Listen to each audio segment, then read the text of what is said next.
Good morning and welcome to the Unitarian Universalist congregation at Shelter Rock. I'm the Reverend Ned Wight, serving with the Reverend Jennifer Brower and the Reverend Dr. Natalie Fenimore as your ministry team this year. And we're delighted to have you with us here on what is, I think, by all odds, the most spectacular morning this entire year. This has been absolutely magnificent. We will be assisted in the service today by Bob and Betty Nuxall, and we're delighted to have them as our lay assistants here. And special thanks today to Suzanne Viverito, who will offer a dance prelude for us today, something different, which, given the theme as one of spiritual experience, which is an embodied experience, having dance as the prelude is uniquely appropriate. And that will be a wind song. So, Suzanne, wherever you are, thank you. This is a particular gracious act on Suzanne's part, given that she was the choreographer for last night's very successful cabaret, which raised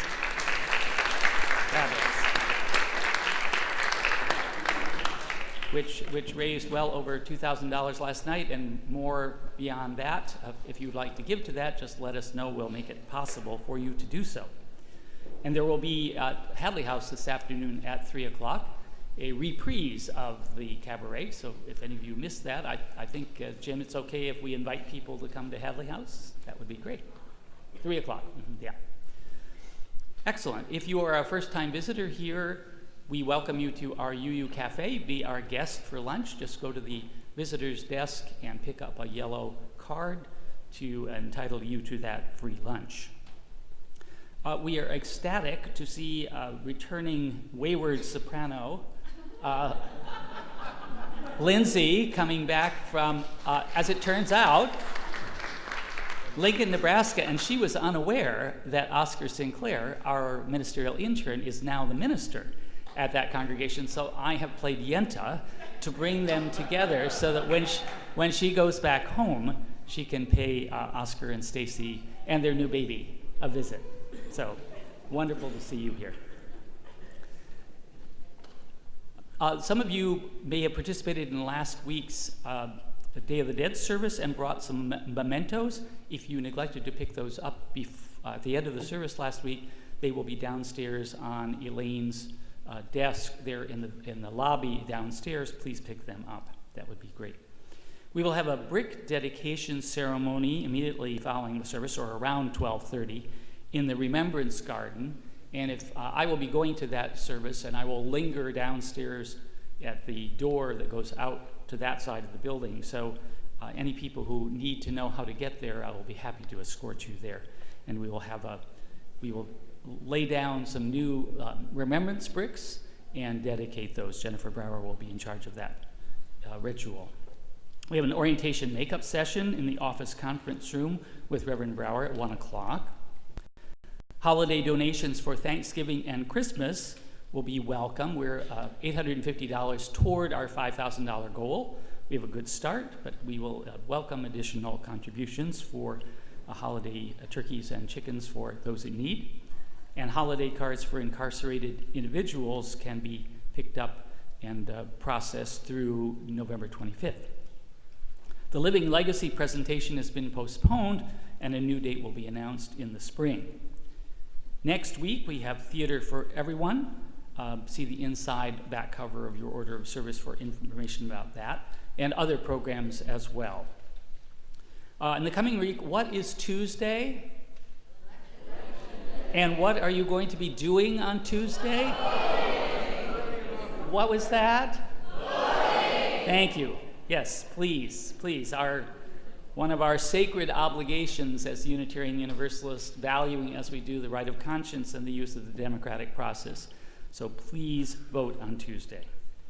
On Wednesday, the day after Election Day at 7:30 here in this room, there will be an Interfaith Unity Vigil. We will be joined by members of the Ethnic Coalition and Interfaith Partnership from Great Neck. We will reaffirm our unity in the face of forces that would divide us. We are graced to have Farah Shandu and Willow singing at that vigil. Thank you very much, Farah. And we invite all of you who are able to attend that with us. Next Sunday, our focus will be preserving our democracy. So in the tradition of democratic engagement and connection, I invite you to greet one another this morning warmly.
Our opening words are by Elizabeth M. Jones. In every life, there are certain moments which partake of another higher order of experience, peculiarly precious moments which offer serenity, hope, and strength, and which allow us to return to the demands of daily life with renewed vitality and confidence.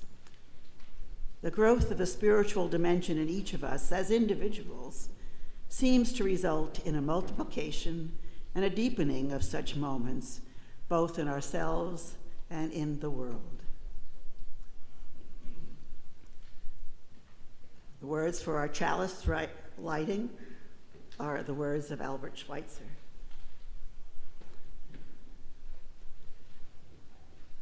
Sometimes our lights go out, but it is blown back into flame by an encounter with another human being. Each of us owes the deepest thanks to those who have rekindled this inner light.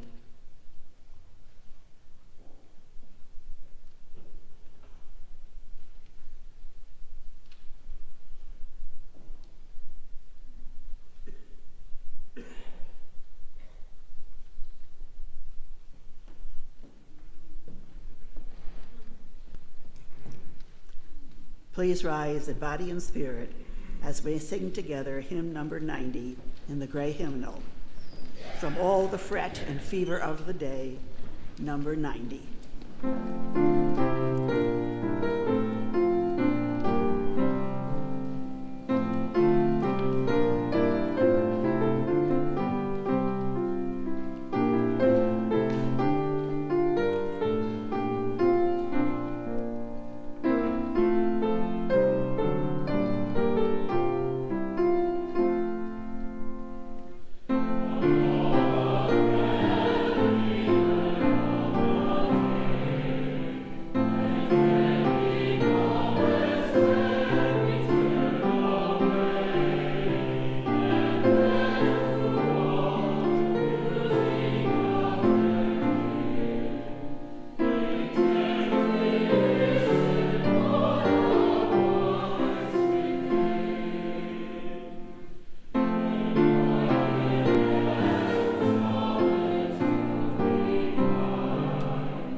Please remain standing and join me in the words of affirmation and the song of affirmation is printed in your order of service.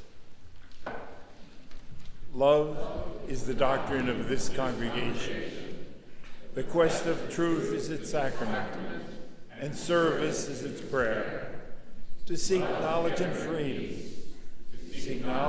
freedom, to serve human need, this to be affirmed and covenant with each other. Land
In stressful and anxious times, our faith calls us to be trusting and bold. Generosity is one way to express our faith in the power of our congregation to continue putting our values into practice in the world. I invite you to give generously as the ushers now come forward to receive this morning's offering.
In a book about Unitarian Universalism entitled A Chosen Faith, former UUA President John Burens writes about religious experience. One of the people he profiles is 19th century Unitarian intellectual Margaret Fuller. He writes, "One day Fuller had what can only be called a religious experience. She describes it in terms that sound more Buddhist than Christian. I saw that there was no self, that selfishness was all folly and the result of circumstance, that it was only because I thought the self real that I suffered. that I had only to live in the idea of the all, and all was mine. This truth came to me, and I received it unhesitatingly, so that I was for that hour taken up into God. This was not some form of resignation. On the contrary, the experience led to empowerment, to a deeper religious acceptance of life in both its joys and sorrows, and of herself as a vital part of the divine life.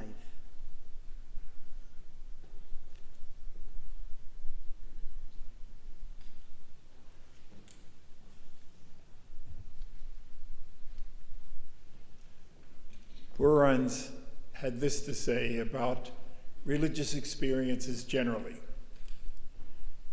Each of us has transforming moments. Not all of them are soaring. Many are painful, breaking through our defenses to raise challenging questions of us, just as we so often have questions of life. In such moments, we can sometimes receive life once more as a gift, not a given.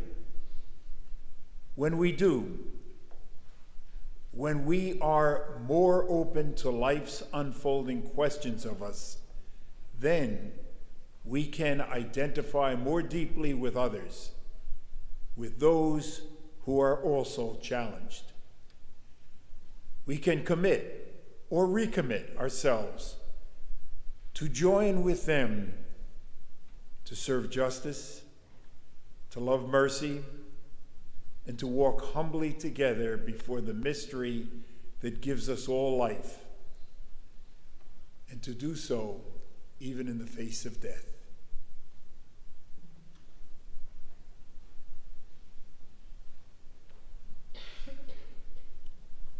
I invite you now to come forward to light candles of joy and sorrow, of grief and hope as the Spirit moves.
Let us join in a time of meditation and prayer. This is a time when we are keenly aware of change in the world of nature, in the world of nations, in our own lives. We come before you, Spirit of life, bolstered and bewildered by change.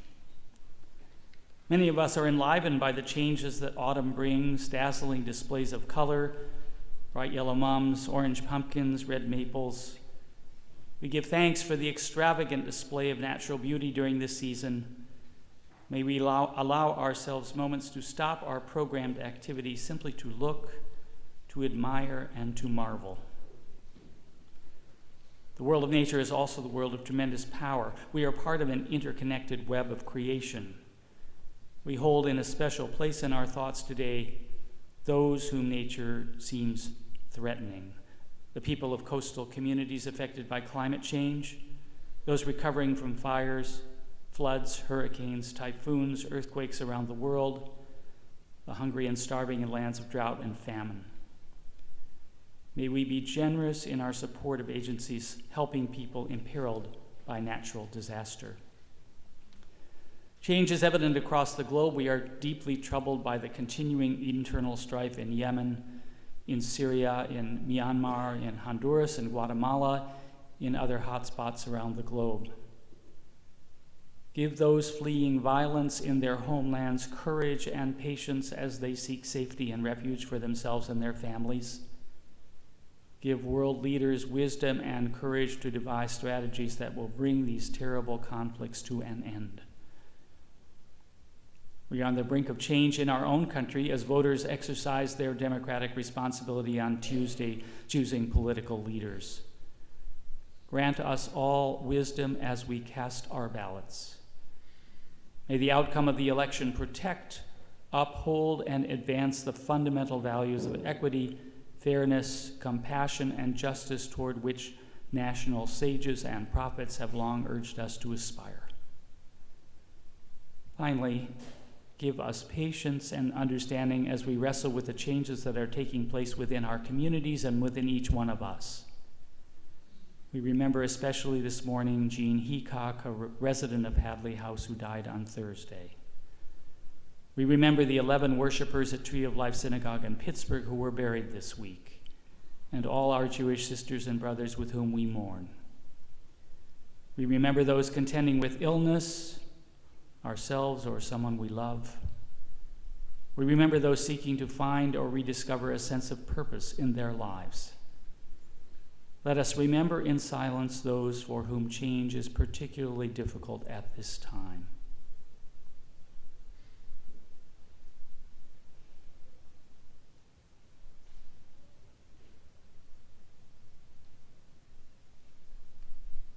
Whether bolstered or bewildered by change, may we take courage from one another and from our faith as we continue our pilgrim journeys. So may it be. Shalom. Amen.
In 1984-85, the Unitarian Universalists Association adopted 7 principles and 5 sources, to which an additional source was eventually added. They are printed inside your hymnal, The Singing of the Living Tradition. In the next few months, I'll be preaching on each one of our sources. Our focus today is on the first source, direct experience of that transcending mystery and wonder, affirmed in all cultures, which moves us to a renewal of the spirit and an openness to the forces that create and uphold life. Well, I grew up hearing a lot about transcending mystery, mostly from my dad, who was something of an amateur scientist. He would take us to science museums and exhibits and answer all our questions about how things worked. He seemed to know those things. At Sunday school, I would encounter Adam and Eve meeting God in the garden, or Jesus in the garden praying, or Paul on the road to Damascus. And at the movies, since I grew up in the 1950s, Moses and the burning bush. Moses at Sinai. Moses leading the people through the Red Sea. All of these experiences created a certain receptivity in me toward this notion of a transcending mystery. I certainly encountered the transcending mystery concept in high school as well in relation to my girlfriends, the mystery of love, a powerful and perpetually perplexing phenomenon. In the Methodist Church, I remember staring at the cross intently and in a quite an engaged state after Kennedy's assassination, singing in the choir, "No Man is an Island," singing Jacob's Ladder, Kumbaya at summer camp communion, or at school reading Sinners in the Hands of an Angry God, or going on various field trips. These life experiences piqued my curiosity about what different spiritual experience might make in a person's life. One of the sources to which I ultimately turned to try to get some handle on this was the Varieties of Religious Experience by William James. This included his Gifford lectures from 1901-1902 to offer one way to explore how spiritual experience might make a difference in people's lives. He interviewed a large number of people about their own inner religious lives and tried to determine how they described and made sense of these experiences. His focus was on their personal psychology. And his observations and conclusions are, I think, intriguing. I share some of them with you this morning. Common to all religions, he finds 2 elements. First, an uneasiness, and second, its solution. The uneasiness, he says, reduced to its simplest terms, is a sense that there is something wrong about us as we naturally stand. The solution is a sense that we are saved from the wrongness by making a proper connection with the higher powers. The religious life consists of the quest, and here we get a little bit of early 20th century language. Bear with him. The quest consists of the quest to become conscious that this higher part is coterminous and continuous with the more of the same quality, which is operative in the universe outside of us, in which we can keep in working touch with and in a fashion get on board with and save ourselves when all our lower being has gone to pieces in the wreck. Convoluted though it is, what he's trying to say is that there is some connection we make with the other that in fact can help us sustain our lives. This is no surprise to many of us in this congregation. Many of us have felt an uneasiness manifesting itself in different ways. Physical suffering, to be sure, mental anguish, depression, dissatisfaction with life as it's playing out, loneliness, unhappiness, asking ourselves, is that all there is? a sense of inadequacy, a realization that we're not always being our best selves.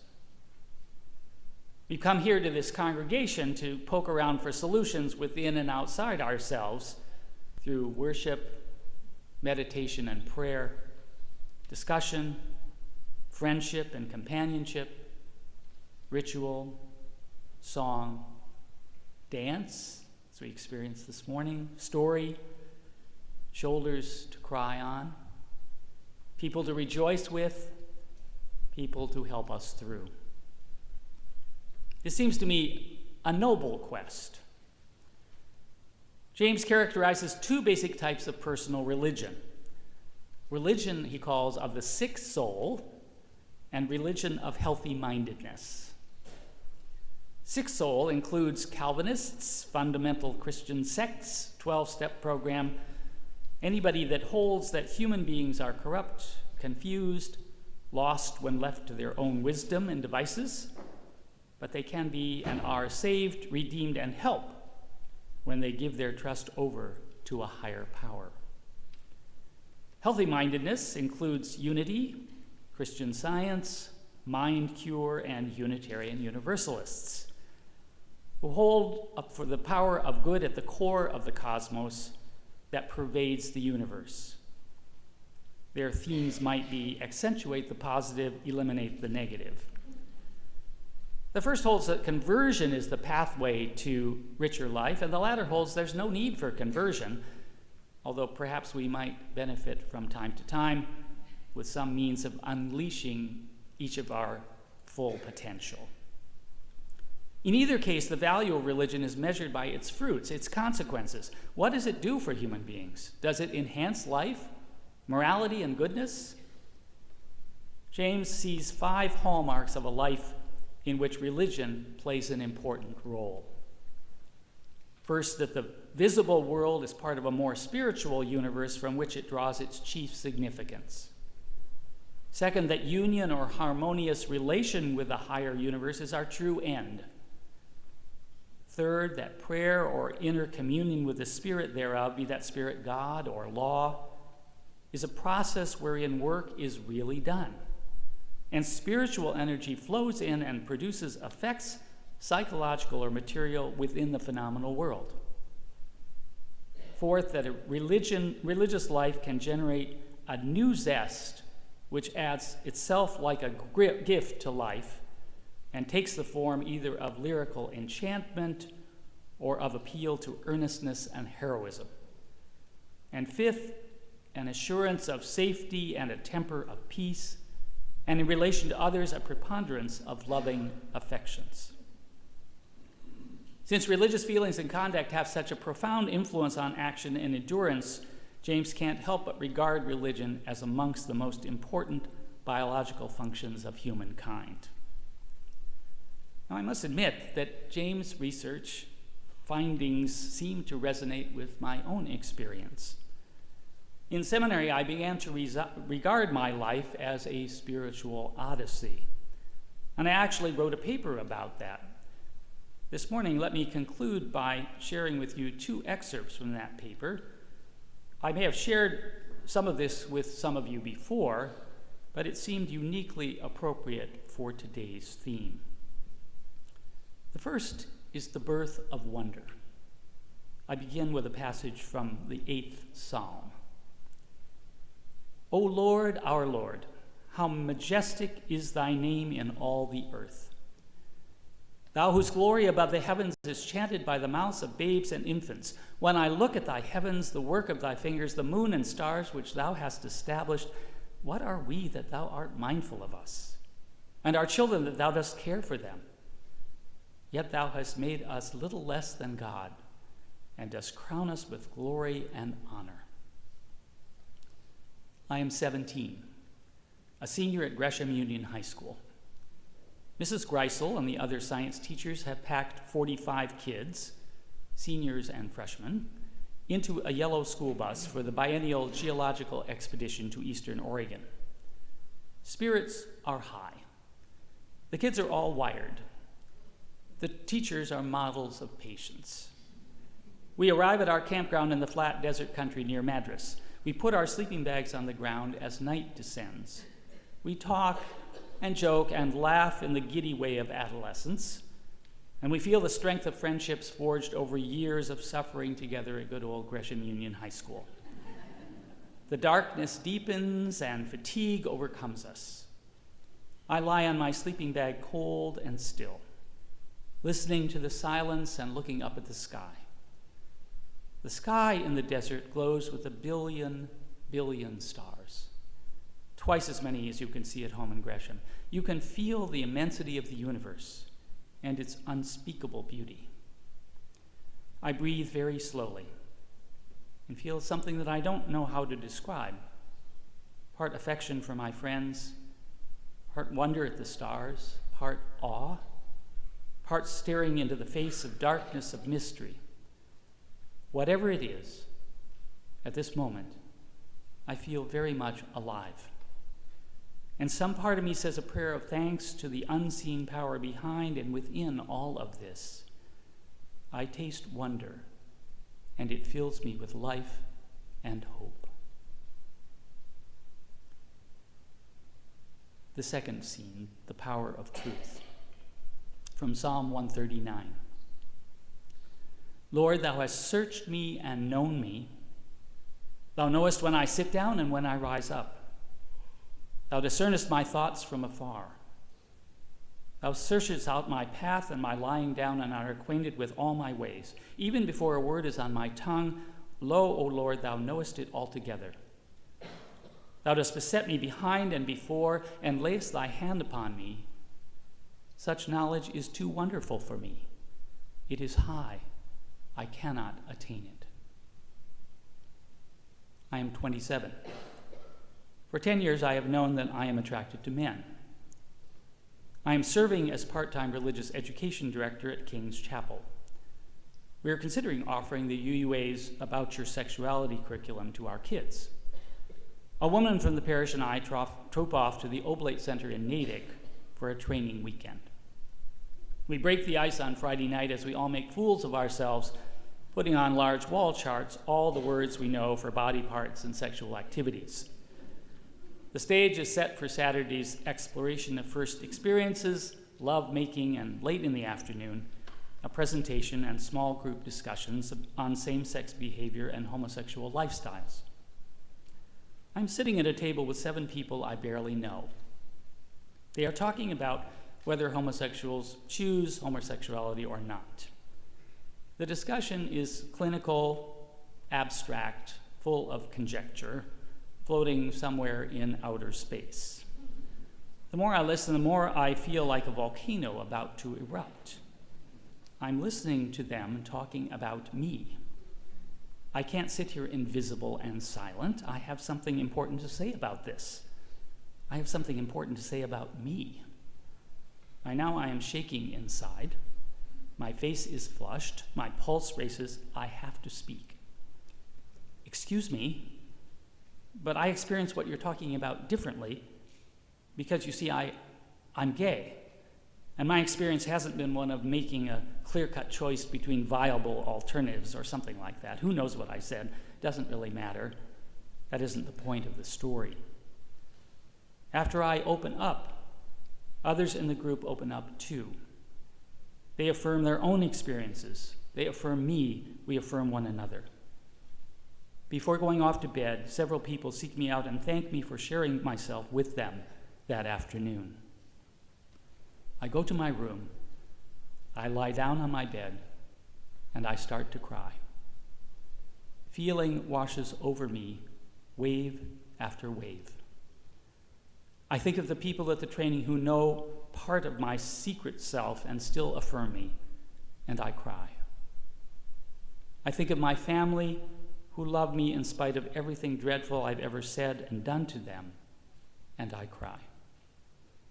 I think of all my friends who love me in spite of my failings, and I cry. I think of God whose love binds all of these other loves together, and I cry. I can't stop crying. If others can accept me, even if they know I am gay, might I not be able to accept myself? That night, wonder baptizes me and I am filled with love and joy. I suspect that I am not the only person in this room or this congregation who recalls such powerful moments of awe and wonder. Direct experience of transcending mystery and wonder is a source of renewal and inspiration among us UUs, as it is among adherents of many religious traditions. And the quest for this sort of experience is likely to retain a significant place in our congregation's worship and program life. It is my hope that in this congregation, we may support one another wherever we may be on this quest. And it is my hope that in this congregation, we need never be afraid to speak about our journeys, our insights, and the direct experience of mystery and wonder that has already moved us to a renewal of the spirit and an openness to the forces that create and uphold life. Let me end with a prayer. O great transcending mystery that calls to us through beauty, suffering, and truth, give us minds to ponder, souls to commune, and hearts to love, that we may learn to live with greater zest and zeal, ever seeking to increase our understanding of whatever it is that evokes awe in us, and our compassion toward all who wrestle with uneasiness in their own lives. This we ask as those who seek to remain open to moments of wonder on our diverse pilgrim paths wherever we may be. So may it always be. Shalom. Blessed be, Insha'Allah. Aho Shanti. Amen. I invite us to join in hymn number 92 and rise in body or spirit as we are able, mysterious present source of all, hymn number 92.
Our closing words are by Sarah Moores Campbell.